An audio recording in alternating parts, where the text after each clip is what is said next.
Mark had lived in that quiet neighborhood for almost 15 years. It wasn't fancy or expensive, but it was peaceful, with neat lawns, friendly neighbors, and tall oak trees that swayed gently whenever the wind passed through.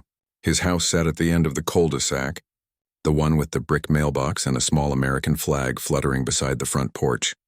For years, that place had been his little pocket of calm away from the noise of his job. Most people on the street just knew him as Mr. Reynolds, a polite, quiet man who waved whenever someone passed by. Very few knew that he was actually a detective chief with the city police department. He liked it that way. He didn't talk much about work, and he never brought home the stress that came with it. But now things were changing. After 3 decades in the force, Mark had finally decided to retire. He had seen enough late-night calls, enough crime scenes, and enough sleepless nights to last a lifetime. His daughter had recently moved across the state with her husband and 2 kids, and she'd been asking him for months to move closer. "Dad," she said over the phone one evening, "you don't need to be alone there. Come stay near us. The kids would love to have you around." And honestly, Mark missed them too. The thought of spending quiet mornings with his grandkids instead of writing case reports sounded perfect. So he decided it was time to sell the house and start a new chapter. He contacted a real estate agent, cleaned up the yard, and started packing little by little. Every day after breakfast, he'd go through one closet or one drawer, sorting things into boxes labeled keep, donate, or throw away. He found old photographs from his early police days, medals tucked in drawers, and files from cases long closed. Each item carried a piece of his life, but it also reminded him that he was ready to let go. When the real estate agent Laura visited the house for the first time, she was impressed. "This place will sell fast," she said with a warm smile. "Good structure, good location, and you've kept it in great shape." Mark just nodded, pleased. He'd always taken pride in maintaining his home. He fixed things himself whenever possible, from leaky faucets to creaky doors. He even repainted the fence last summer just to keep everything looking fresh. The for sale sign went up 2 days later, right by the curb near his mailbox. It was a sunny morning, and Mark felt a mix of relief and nervousness. The idea of selling his home felt strange. It was the place where he'd built memories, where his late wife had planted the rose bushes, and where birthdays and holidays had been celebrated. But at the same time, he felt ready. That's when he noticed her, Linda. Linda lived 3 houses down, in the white house with the flower pots that all had tiny labels stuck in them: petunias, lavender, marigolds. She was known around the neighborhood as the unofficial ruler of the homeowners association. Technically, there was a small HOA board, but everyone knew Linda was the one who made all the noise. She had opinions about everything: trash cans, driveways, paint colors, and especially lawns. If your grass was a little too long, she'd send an email. If your car was parked facing the wrong way, she'd knock on your door. Mark had always kept things friendly with her, saying hello when their paths crossed, but he never got involved with the HOA drama. He'd seen her argue with other neighbors before, one time over a missing garden light, another time over a mailbox that was apparently too modern-looking. So when Linda walked over that morning, clipboard in hand, he didn't think much of it. "Good morning, Mark," she said in that tone that always sounded halfway between polite and suspicious. "Morning, Linda," he replied, adjusting the for sale sign to make sure it stood straight. "I see you're selling your house," she said, squinting at the sign like it was something offensive. "Yes, that's right. Time to move closer to family," he said, smiling. "Oh," she said, pausing for a moment. "Well, I hope you're aware that all home sales have to be approved by the HOA. We have certain standards to maintain, and I'll need to make sure everything's in compliance before any sale goes through." Mark tilted his head slightly. "I wasn't aware of that," he said calmly, "but I'm sure everything's fine. The house is in good shape." Linda nodded but made a note on her clipboard. "We'll see. There are a few things I've noticed over the years that may need attention. We'll have to do an inspection soon." She turned and walked away before he could even reply. Mark just stood there watching her go, shaking his head slightly. He'd dealt with all kinds of people during his career: angry suspects, difficult witnesses, even politicians who thought they were above the law. He'd learned long ago not to take every challenge personally. Still, something about the way Linda had said it didn't sit right. He brushed it off for the moment and went back to his packing. A few days later, Laura called with good news. "We already have a strong offer," she said excitedly. "A young couple came by yesterday. They loved the place. They're pre-approved and ready to close quickly." "That's great," Mark said. He could almost picture his daughter's face when he told her he'd sold the house, but the excitement didn't last long. The very next morning, he found an envelope taped to his front door. It was labeled in bold black ink, "HOA notice, immediate action required." He opened it. Inside was a letter printed on HOA letterhead, signed by Linda Peterson, HOA compliance officer. The letter listed several supposed violations. Mailbox too tall by 2 inches. Fence paint color not pre-approved. Overgrown hedge on east side of yard. It ended with a warning that no sale could proceed until these issues were corrected. Mark stared at the paper for a long moment. The mailbox? It had been there for 10 years. The fence color? It was the same as half the houses on the street. The hedge? Perfectly trimmed. He took a deep breath. "All right," he muttered to himself. "Let's see what this is really about." He called the number on the HOA letterhead, expecting to reach the main office. But when the call connected, the person on the other end said, "HOA office? No, we don't have anyone named Linda Peterson listed as compliance officer." "Are you sure you have the right association?" That's when Mark's instincts kicked in. Something wasn't right. He thanked the person and hung up.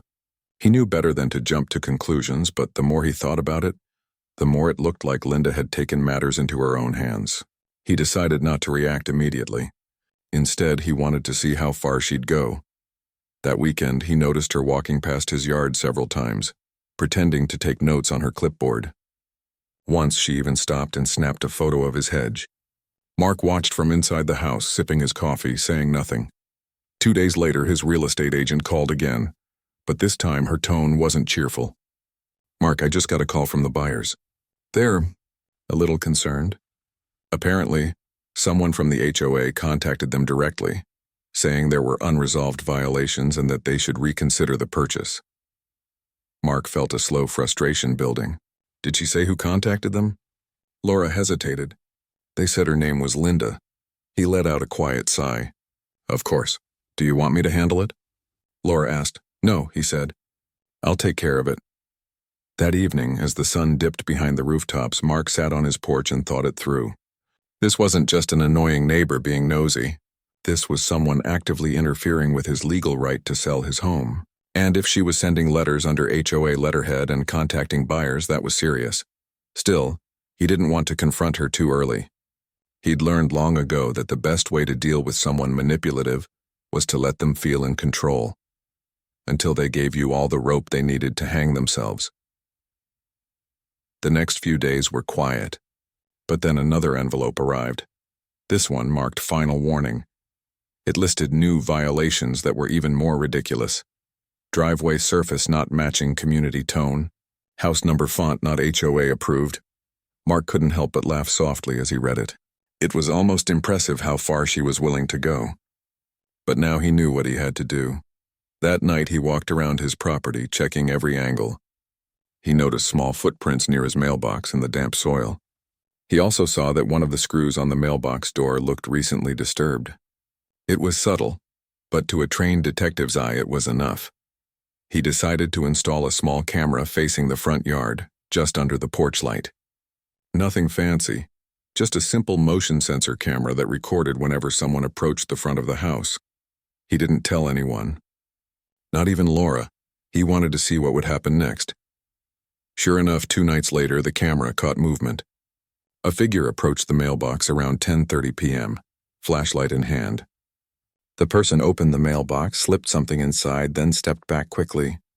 Even though the figure wore a hoodie, the camera caught a clear enough shot of the face when the flashlight beam turned upward for a second. It was Linda. The next morning, Mark retrieved the letter she had dropped in. Another HOA notice warning of legal consequences if he continued to attempt to sell the house. This one even included a line that read, "Any attempt to transfer ownership before compliance will be reported to county officials." That was the last straw. He printed the camera footage, saved it on a flash drive, and made copies of all the letters. Then he called a friend from the local precinct, a lawyer he'd worked with for years who specialized in housing and property law.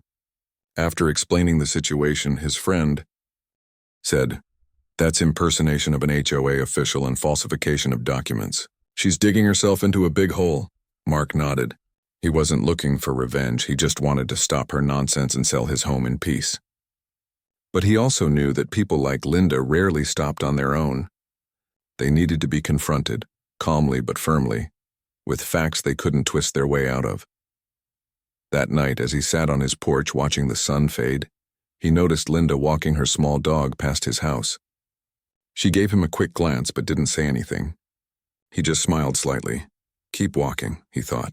Your time's coming. Inside, he packed away another box labeled memories. Inside were photos of his daughter when she was little, his wife's old recipe cards, and a few faded birthday cards from old friends. He sat quietly for a moment, thinking about all the years he'd spent in that house, the laughter, the dinners, the quiet nights after long shifts. He wasn't going to let anyone ruin this ending for him. Not after everything he'd worked for. Little did Linda know, the man she was trying to intimidate wasn't just another homeowner. He was a detective chief, a man who'd built his career uncovering lies and reading people better than they read themselves. And now, without realizing it, she'd just become his latest case. The next few mornings in the neighborhood were quiet. The sound of sprinklers ticking across lawns, dogs barking in the distance, and the occasional lawnmower filled the air. On the surface, everything seemed normal. But Mark knew that quiet didn't always mean peace. He'd seen enough in his years as a detective to know that calm often came before the storm. He'd already gathered a small stack of evidence, printed letters, camera footage, and a few notes he'd written down about his encounters with Linda. He wasn't planning to use it right away, but he wanted everything ready. The goal wasn't to cause a scene. He just wanted the nonsense to stop so he could move on with his life. But Linda didn't stop. On Tuesday morning, Mark woke to the sound of knocking at his door. It wasn't the polite kind of knock, it was sharp, demanding. He opened the door and found Linda standing there, holding her clipboard tight against her chest like it was a weapon. "Good morning," she said with a stiff smile. "We need to discuss your continued non-compliance with HOA regulations." Mark leaned against the doorframe, calm as ever. "Good morning, Linda. I didn't know I was out of compliance. Care to explain?" She flipped through her papers dramatically. "According to HOA records, your exterior lighting doesn't meet brightness standards and your trash bins were visible from the street on Sunday evening." Mark looked at her evenly. "You mean the bins that the garbage company left there after pickup?" "I brought them in the next morning." Linda pursed her lips. "Regardless, it's a violation. And until these are resolved, your property can't be listed as available for sale." Mark studied her face. There was a certain look in her eyes, one he'd seen many times before in interrogation rooms. It wasn't about rules. It was about control. She liked the feeling of authority. "I appreciate your concern," he said slowly, "but I've already verified with the HOA office. They told me there are no active violations under my property." Her expression flickered just for a moment. Then she straightened up. "That's strange. I have the official list right here." Mark gave her a patient smile. "Do you?" he said softly. "Because I spoke to the HOA chair last week and he told me no such list exists." For a moment she froze. Then she huffed and said, "Well, maybe there's been a mistake. I'll check again." She turned and walked off briskly, her shoes clicking on the pavement. Mark closed the door slowly. His instincts were no longer whispering, they were shouting. She was lying. And not just a small lie. She was pretending to represent the HOA to stop his sale. But why? What did she gain from it? Later that day, Mark's phone buzzed. It was Laura again, the real estate agent. Her voice sounded uneasy. "Mark, we might have a problem," she said. "What kind of problem?" "The buyers are backing out. They said they received an email, apparently from the HOA, warning them that your property was under investigation for multiple violations. It said there could be legal complications if they proceeded." Mark took a deep breath, forcing himself to stay calm. "Do they still have that email?" "Yes," Laura said. "They forwarded it to me. It's signed by someone named Linda Peterson, HOA compliance officer." Mark closed his eyes for a moment. "Of course it is," he said quietly. "What do you want to do?" she asked. "Don't worry," he said. "I'll handle it." After he hung up, Mark sat in his study for a long while. The walls were lined with old case files, framed photos, and commendations from his years on the force. He stared at one particular photo, his old unit smiling together after closing a difficult case. He remembered what his captain used to tell him. When someone tries to play games, don't react, observe. Let them write their own confession. That advice had never failed him. And it wasn't going to fail now, so he began observing. Over the next few days, Mark noticed that Linda had stepped up her routine. She walked her small dog past his house twice every morning and again in the evening. Sometimes she would stop near his driveway and pretend to tie her shoelace. But Mark could tell she was looking at the camera he had installed under the porch. Other times she carried her clipboard and took photos of his lawn from across the street. He didn't confront her. He wanted her to think he was ignoring it. Then one afternoon, while checking his mail, he noticed another neighbor, Daniel, walking his dog. Daniel was one of the friendlier people on the block, a retired school teacher who'd lived there even longer than Mark. "Morning, Mark," he called out. "Hey, Daniel," Mark replied. "How's it going?" Daniel hesitated before speaking again. "Listen, I wanted to ask, is everything okay with your house sale? I heard something about you having problems with the HOA. Mark raised an eyebrow. "Where'd you hear that?" Daniel sighed. "Linda mentioned it at the board meeting last night. She said you were trying to sell without approval and that your property might have code violations." Mark chuckled softly. "Is that what she said?" "Yeah, honestly, I didn't believe it. You've always kept your place in great shape." But she was making a big deal out of it. Even suggested they might need to file something with the county. "Thanks for letting me know, Daniel," Mark said. "That's helpful." Daniel nodded, clearly uncomfortable. "I thought you should hear it directly. She's been acting strange lately, trying to boss everyone around." "I appreciate it," Mark said with a small smile. "Don't worry. I'll take care of it." As Daniel walked away, Mark felt the puzzle pieces falling into place. Linda wasn't just trying to stop his sale quietly. She was spreading rumors, manipulating the HOA, and sabotaging him from behind the scenes. That evening, he reviewed the footage from his porch camera again. This time he noticed something new. Around midnight, someone had come by and taped another envelope to his front door. It was, once again, marked urgent HOA business. He went outside, peeled the envelope from the door, and brought it inside. The letter inside accused him of tampering with official HOA communications and threatened legal escalation. Mark shook his head, almost amused. "She's getting desperate," he said to himself. He sat down at his desk and started typing. This time he wasn't just taking notes, he was preparing a report, just like he used to do for his cases. He listed the dates, described each incident, and attached copies of every letter and screenshot from the footage. By the time he finished, it was nearly 2 a.m. He leaned back in his chair, exhausted but satisfied. He wasn't angry anymore, he was focused. The next day, he decided to take things one step further. He reached out to the official HOA board through their website and asked to speak directly with the chairperson. Within an hour, he received a call from a man named Greg who introduced himself politely. "Mr. Reynolds, we received your message," Greg said. "You mentioned something about false violation notices?" "Yes," Mark replied. "I've been getting letters signed by someone claiming to be from the HOA, specifically a compliance officer named Linda Peterson." There was silence on the line for a moment. Then Greg said, "Linda? She's not an officer. She's on the landscaping committee, but that's it. We don't even have a position called compliance officer." "I thought so," Mark said. "She's been contacting buyers and sending official-looking letters under the HOA's name." Greg sounded genuinely shocked. "That's serious. We never authorized any of that. If you have copies, could you send them to us?" "Already prepared," Mark said. "I'll email them right now." After hanging up, he attached all the documents and sent them off. Within minutes, Greg replied, thanking him and promising to take immediate action.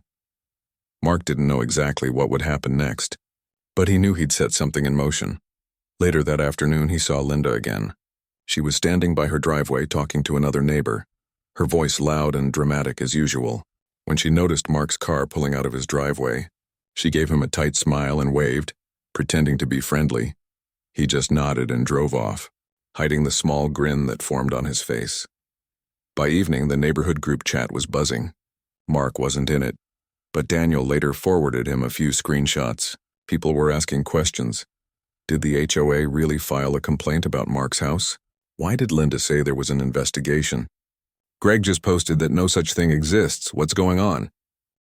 The story was unraveling faster than Linda could control it. That night, Mark received a short email from Greg. "Thank you for your cooperation. The board has reviewed your evidence.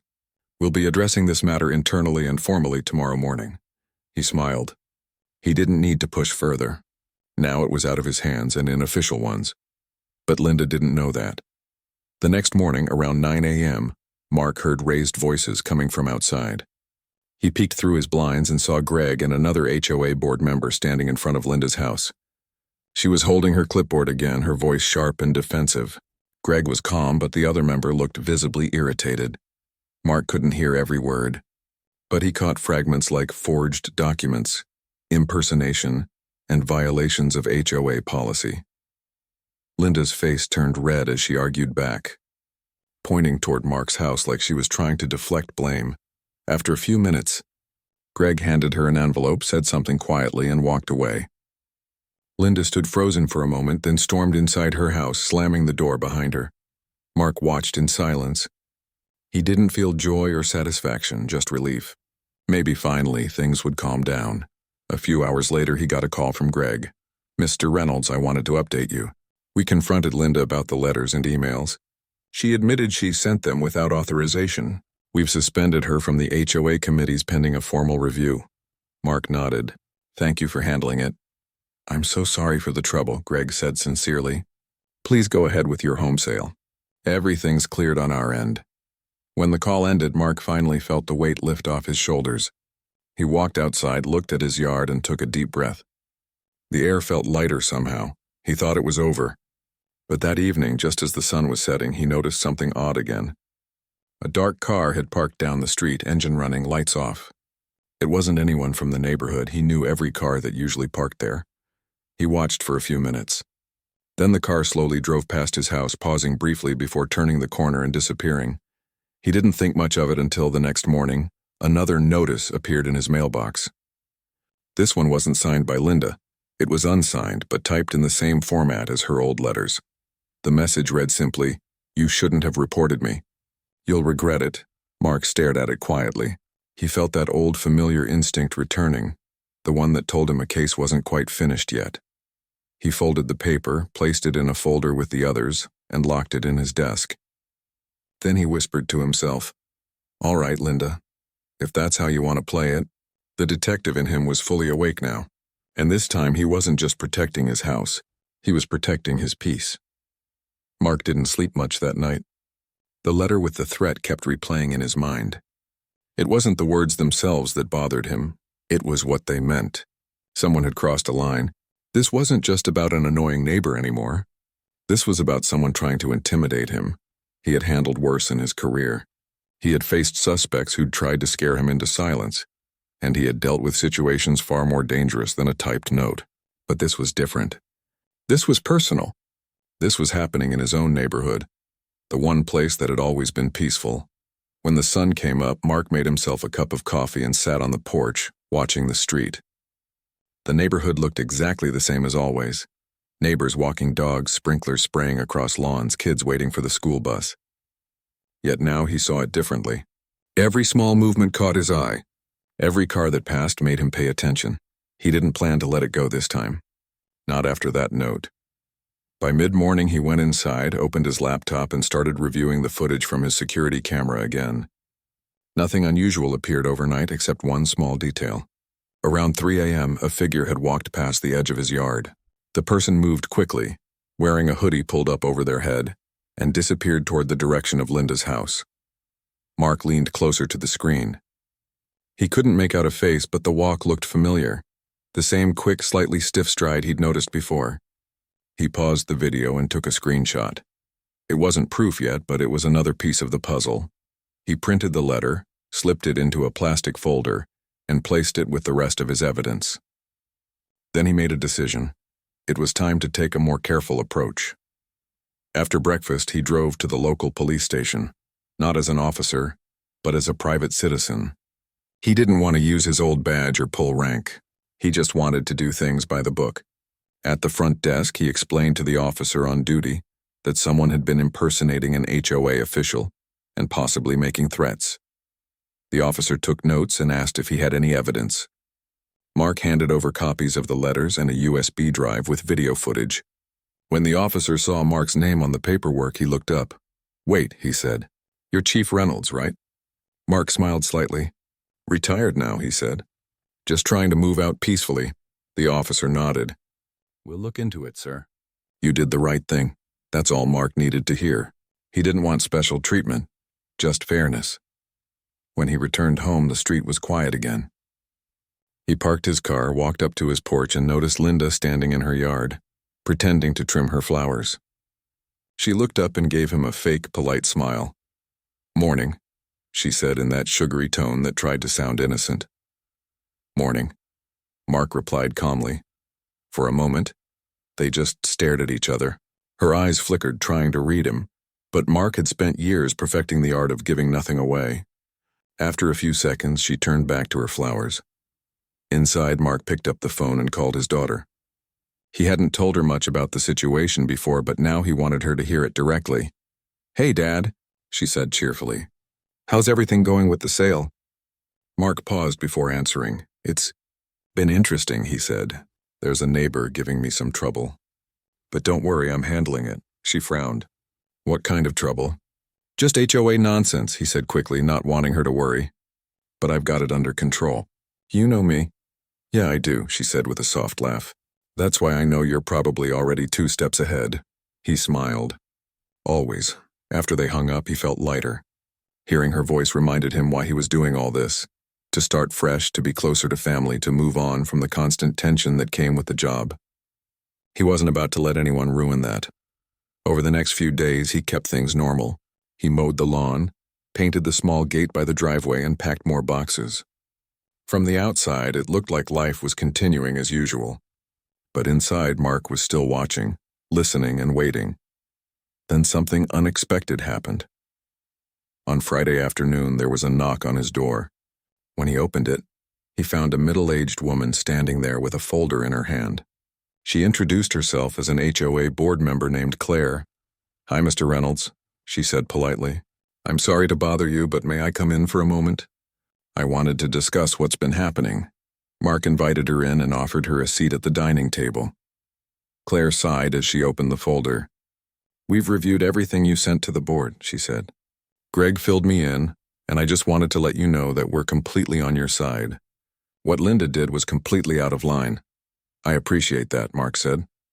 "She's been removed from all committee roles," Claire continued. "And we're issuing a formal statement to clarify that she doesn't represent the HOA in any capacity. You'll receive a copy later today." "That's good to hear," he said. "Hopefully this ends it." Claire hesitated. "I wish it were that simple," she said. "Linda isn't taking it well. She's been arguing with the board, claiming she was trying to protect the community. But honestly, it seems more personal than that. Some people just don't like losing control." Mark nodded slowly. "I've noticed." Claire gave him a sympathetic smile. "We'll handle her on our end. But if she bothers you again, please let us know. You've been more than patient." After she left, Mark felt a little more at ease. Maybe finally things were settling. That night, he poured himself a small glass of iced tea and sat outside under the porch light. The crickets chirped and the air felt cool after a long day. He looked at the for sale sign glowing faintly under the streetlight. It was still standing, still waiting for the right buyer. He thought about how strange people could be sometimes. He had spent his whole career studying human behavior, trying to understand what made people lie, cheat, or hurt others. Sometimes it was greed, sometimes fear. But more often than not, it was ego, the need to feel powerful, and that's exactly what Linda wanted. The next morning, a moving truck pulled up across the street for one of the neighbors who'd recently sold their home. Mark watched quietly from his window. A young couple stepped out of the truck, laughing as they unloaded boxes. He smiled. It reminded him of his own early days in the neighborhood before things got complicated. But when he stepped outside to grab his mail, he noticed Linda again. She was standing at the edge of her driveway, arms crossed, glaring at the new couple as if their laughter offended her. Then her eyes drifted toward Mark. She walked over, clipboard in hand as usual. "So," she said, "I see you're still trying to sell." "Yes," Mark said simply. "After everything that's happened?" "Especially after everything that's happened," he replied. Her jaw tightened. You shouldn't have gone to the board, she said quietly. You could have talked to me. Mark looked at her calmly. You mean the way you talked to my buyers? Or when you sent fake letters under the HOA's name? Her face flushed. Those weren't fake. I was acting in the community's best interest. You've been bending the rules for years. Bending the rules, Mark repeated with a small laugh. You mean mowing my lawn on time and keeping my house clean? You know what I mean, she snapped. No, I don't, he said evenly. But I do know that impersonating an HOA officer is a serious offense. And sending threatening letters? That's even worse. Linda's eyes flickered nervously. You can't prove any of that, she said quickly. Mark smiled faintly.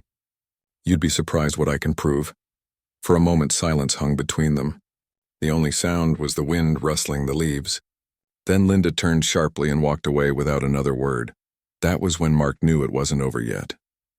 She wasn't the type to admit defeat quietly. That evening, he checked his security footage again. Around 11:45 p.m., he saw movement near his mailbox again. The same figure as before, moving quickly, this time carrying something small and white. The person slipped it into the mailbox and hurried away. The next morning, Mark retrieved the envelope. Inside was another note typed in bold letters. You've made a mistake crossing me. Stop before it gets worse. Mark exhaled slowly, trying not to let frustration take over. He picked up his phone and called the same officer he'd spoken to before. Officer Davis, the man answered. It's Reynolds, Mark said. She left another note, Davis sighed. We'll send someone to pick it up. Do you have footage? Yes, Mark said. Same time as before. Same person. All right, Davis said. We'll add it to the case file. By now, the local police had already started looking into Linda's actions. They'd confirmed that she had used HOA letterhead without permission, and that her emails to buyers violated property sale regulations. The new letter added something even more serious: harassment. Mark didn't want to see her in trouble, but he also couldn't allow her to keep crossing the line. Later that week, Officer Davis called back. Chief, we've spoken with her, he said. She denied sending the note, but we showed her the video. Let's just say she didn't have much to say after that. Mark could almost picture it. Davis continued. We issued her a warning for harassment and advised her to stay away from your property. If she contacts you again, we'll take it further. Thanks, Mark said. That's all I needed.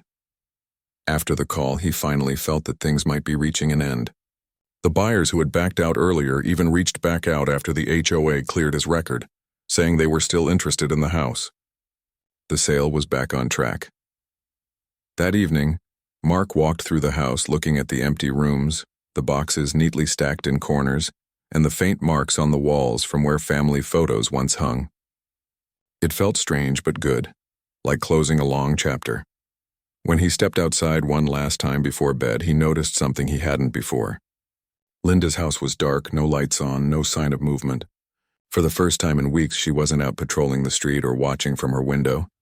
Maybe she'd finally given up, or maybe she was planning her next move. Either way, Mark was ready. He'd spent his whole life dealing with people who thought they were untouchable, and he'd learned one simple truth. When people rely on intimidation, they always underestimate calmness. As he turned off his porch light and headed inside, he whispered to himself, "You picked the wrong person to mess with." He had no idea that the real confrontation was still to come, and when it did, it would reveal something no one in the neighborhood could have imagined. The morning after the last warning, the neighborhood felt different. Quieter, calmer, almost as if everyone was holding their breath, waiting to see what would happen next. Mark woke early, as he usually did, and stood at his window with a cup of coffee in his hand. For the first time in weeks, there was no sign of Linda pacing outside, or pretending to check her mailbox for the 5th time in an hour. Still, he knew better than to assume peace would last. The house sale was back on track. The couple who had backed out earlier were ready to move forward, and the paperwork was being processed. The real estate agent had even called the night before, cheerful again, saying everything looked good. If all went smoothly, the deal would close in less than 2 weeks. That thought alone made Mark feel lighter. He had been ready for this change, ready to move closer to his daughter and leave behind the constant drama. The past few months had reminded him that even quiet neighborhoods could hide storms beneath the surface. He spent the day packing up the rest of his belongings: books, photo frames, a few old medals from his days on the force. Each item carried a memory, some good, some heavy. When he picked up a small framed photo of his wife, he paused. She had passed several years ago, but he could almost hear her voice teasing him about getting too serious over neighborhood squabbles. He smiled softly. "You'd have told me to just sell and go," he said to the photo. "Guess I'm getting there finally." By afternoon, the sun was warm and a gentle breeze blew through the open windows. He took a break and sat on the porch sipping cold water. A few neighbors waved as they passed, their expressions softer now. Word had spread about what happened, and most of them were quietly relieved that someone had finally stood up to Linda. That evening, as Mark was locking up, he noticed something odd. Across the street, a small moving van had pulled up in front of Linda's house. Two men were unloading boxes, and Linda stood in the doorway talking on her phone. It looked like she was either moving things out, or in curiosity tugged at him, but he reminded himself that whatever she was doing wasn't his concern anymore. He was done being pulled into her chaos. Still, old habits die hard. He watched for a moment longer. The men carried out several large storage boxes and loaded them into the van. Linda seemed nervous, glancing around as if checking whether anyone was watching. When she caught sight of Mark standing by his window, her expression froze for a split second before she turned away sharply. Something about that made his instincts flare. That night, he sat on the edge of his bed thinking. He wasn't suspicious because of curiosity. It was intuition. He had seen that kind of behavior before, the look of someone trying to hide something. Maybe it had nothing to do with him, but maybe it did. The next morning, as he went out to check his mail, he noticed Officer Davis's patrol car cruising slowly down the street. Davis rolled down the window and greeted him. "Morning, Chief," he said. "Just doing a follow-up round." "Things been quiet?" "For the most part," Mark replied. "Though Linda had a moving van over last night." Davis nodded thoughtfully. "Yeah, we heard she's planning to leave for a while. Visiting family out of state, supposedly." Mark raised an eyebrow. "That so?" "That's what she told the officers," Davis said. "Guess she didn't take the warning well." "Well," Mark said, "a little distance might be good for everyone." They chatted for a minute more, then Davis drove off, leaving Mark with mixed feelings. If Linda was leaving, that should have been a relief. But part of him couldn't shake the thought that she wasn't the kind of person who left quietly. Later that week, as the sale date approached, everything seemed to fall into place. The buyers scheduled their final walkthrough, the paperwork was nearly complete, and the moving truck was booked. Mark spent his evenings wrapping up the last few boxes and cleaning the garage.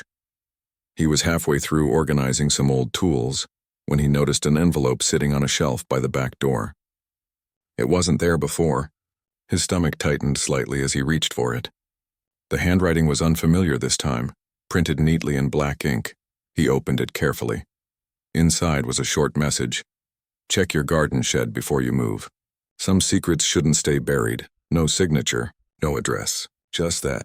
Mark stared at it for a moment. His first thought was that it had to be another prank, maybe from Linda trying to spook him one last time. But curiosity got the better of him. He grabbed his flashlight and walked out to the shed at the far end of his yard. The small structure had been there for years, filled mostly with gardening tools, paint cans, and old boxes. The air inside smelled faintly of dust and wood. He looked around slowly, scanning the shelves. Nothing seemed out of place, until he noticed a small section of floor near the back that looked newer than the rest. The wood panel there had been replaced recently, the color slightly different. He crouched down and tapped on it. The sound was hollow. Something was underneath. Using a screwdriver, he pried the panel up carefully. Beneath it, there was a small compartment wrapped in an old plastic sheet. He pulled it out and opened it. Inside was a stack of papers, some photographs, and a small notebook. As he flipped through the notebook, his heart began to race. It wasn't his handwriting. It wasn't his property either. The notes were detailed, listing names, addresses, and what looked like HOA financial figures. It took him only a minute to understand what he was looking. Records of money being redirected from HOA funds to private accounts, Linda's accounts. Mark exhaled slowly. This was bigger than petty harassment. This was fraud. The photos inside showed signed checks and meeting notes with her name scribbled at the top. She must have hidden them here months ago. Maybe years, back when she still had control of the HOA committee, and whoever left the note clearly knew where the evidence was. Mark didn't hesitate. He called Officer Davis immediately. When Davis arrived, Mark showed him the contents of the compartment. Davis whistled under his breath as he flipped through the papers. "This is serious," he said. "These look like embezzlement records. We'll need to take these in." "Go ahead," Mark said. "I'm just glad I found them before I moved out." Davis nodded. "You just helped close a big case, Chief. Guess you can't fully retire from detective work, huh?" Mark smiled faintly. "Seems not." Over the next few days, the news spread quietly. The police confirmed that Linda had been involved in mishandling HOA funds for nearly 2 years. The evidence found in Mark's, she'd tied her directly to several unauthorized withdrawals. No, one knew exactly why she had hidden the documents on his property. Maybe she thought it would throw suspicion off her. Maybe she panicked when rumors started spreading. Either way, it backfired. When the authorities contacted her about the evidence, she had already left town. But an arrest warrant followed soon after. The neighborhood buzzed with shock. People who had once avoided talking about Linda now whispered openly about how she had bullied them too, how she had fined them unfairly, and how she had always seemed to know more than she should about HOA funds. Mark didn't take pleasure in her downfall, but he felt justice had finally caught up. He had spent years believing the truth always surfaced sooner or later. Now he was seeing it again. A few days later, as he stood in his nearly empty living room, the sound of footsteps on the porch made him turn. It was Claire from the HOA board again, holding a folder. "Mr. Reynolds," she said with a tired smile, "I just wanted to personally thank you. What you found, those records, it's helping us clean up years of problems." "I didn't plan to find it," Mark said, "but I'm glad it's over." "We all are," she said softly. "The board voted to refund the fines she issued unfairly. The neighborhood can finally move on." "That's good," he said. "People deserve peace." Claire hesitated before speaking again. "You know," she said, "she always talked about you. Said you were hiding something, that you thought you were above the rules." "I think she convinced herself of it," Mark nodded. "That's what guilt does. It makes people project their own mistakes onto others." She smiled sadly. "You're probably right."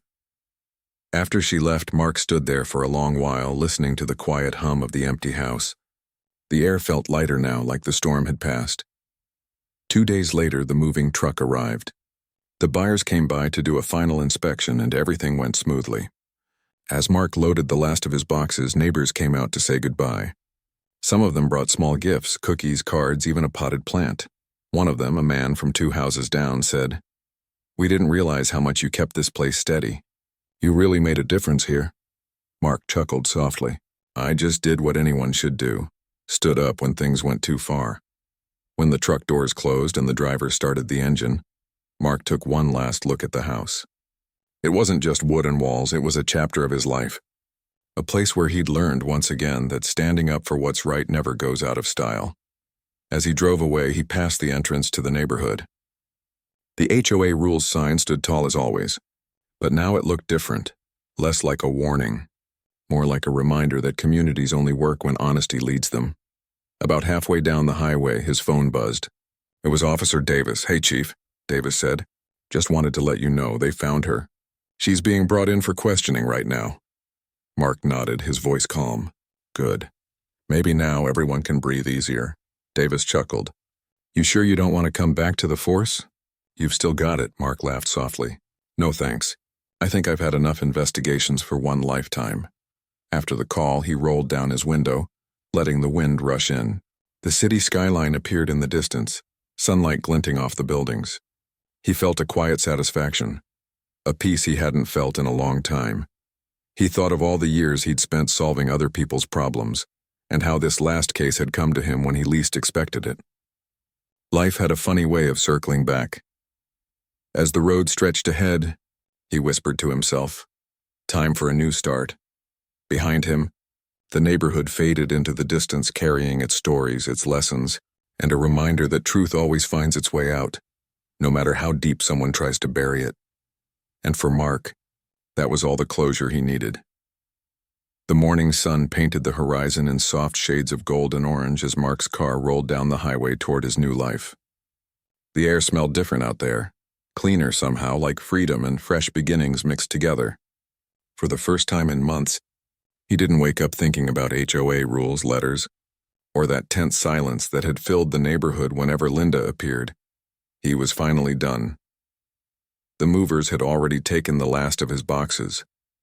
His old house, the one that had seen him through long years of service, loss, and quiet victories, now belonged to someone else.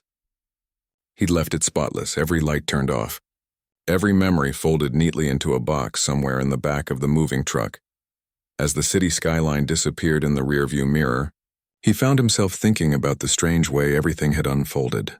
A simple house sale had turned into a battle of patience and truth, and in the end, a quiet reminder that no one is untouchable when it comes to doing what's right. He stopped at a small diner off the highway for breakfast. The waitress greeted him with a smile and poured hot coffee into a heavy white mug. The sound of old country music played softly in the background. He sat near the window, watching the morning traffic glide by. For the first time in a while, his thoughts weren't heavy. He felt lighter, not just because he was moving on, but because he'd stood his ground. As he sipped his coffee, his phone buzzed again. It was a message from Officer Davis. Update, she confessed. Full cooperation. Charges filed. It's over. Mark exhaled deeply. Those two words, it's over, felt final, complete. He leaned back in his seat, took another sip, and smiled faintly. He thought of how it had all started. Just a man trying to sell his home. He hadn't wanted conflict or attention. He just wanted peace. But peace doesn't always come easy. Sometimes you have to earn it, not through anger, but through patience, truth, and quiet strength. After breakfast, he hit the road again. His new home wasn't too far, a small lakeside cottage that his daughter had helped him find.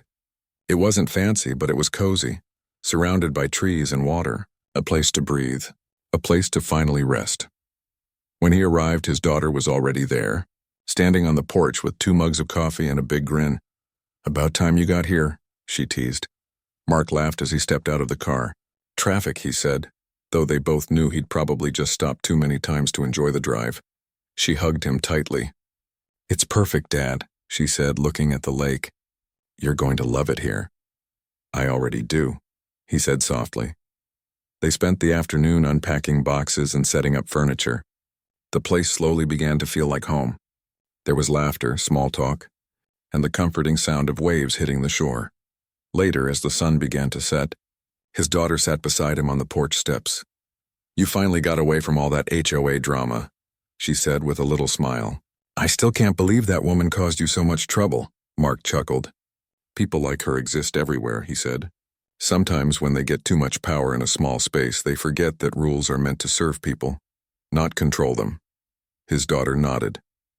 "You handled it better than most people would have," he smiled. "I've seen worse," he said. "But I'll admit she tested my patience." They both laughed quietly, the kind of laugh that comes after months of stress finally fading away. As the stars started appearing in the sky, Mark sat quietly, listening to the sounds of crickets and the faint splash of water. The night was peaceful, calm, something he hadn't felt in far too long. He didn't think about the investigation anymore, or the endless paperwork, or even Linda herself. He thought about the people who had thanked him before he left, neighbors who said his courage had given them the confidence to speak up too. Maybe, he thought, it wasn't just about selling a house. Maybe it was about standing up to something that had needed change for a long time. A few weeks passed before he heard anything more about the old neighborhood. One afternoon, a letter arrived, an official one from the HOA board. He opened it carefully. Inside was a short note from Claire, the board member who had helped him near the end. "Dear Mr. Reynolds, we wanted to inform you that the HOA has been fully audited and restructured. The residents voted to dissolve the old leadership entirely. We now operate with open records and full transparency. Your actions helped restore trust in our community. Thank you for standing up for what was right, even when it wasn't easy. We wish you peace and happiness in your new home." Mark read it twice, smiling quietly to himself. He folded the letter neatly and placed it in a small drawer by the kitchen window. In the following days, his new life settled into a calm rhythm. Mornings by the lake, long walks on the trail nearby, an occasional call from old colleagues who wanted to catch up. He started writing again, just small notes and reflections, things he never had time for before.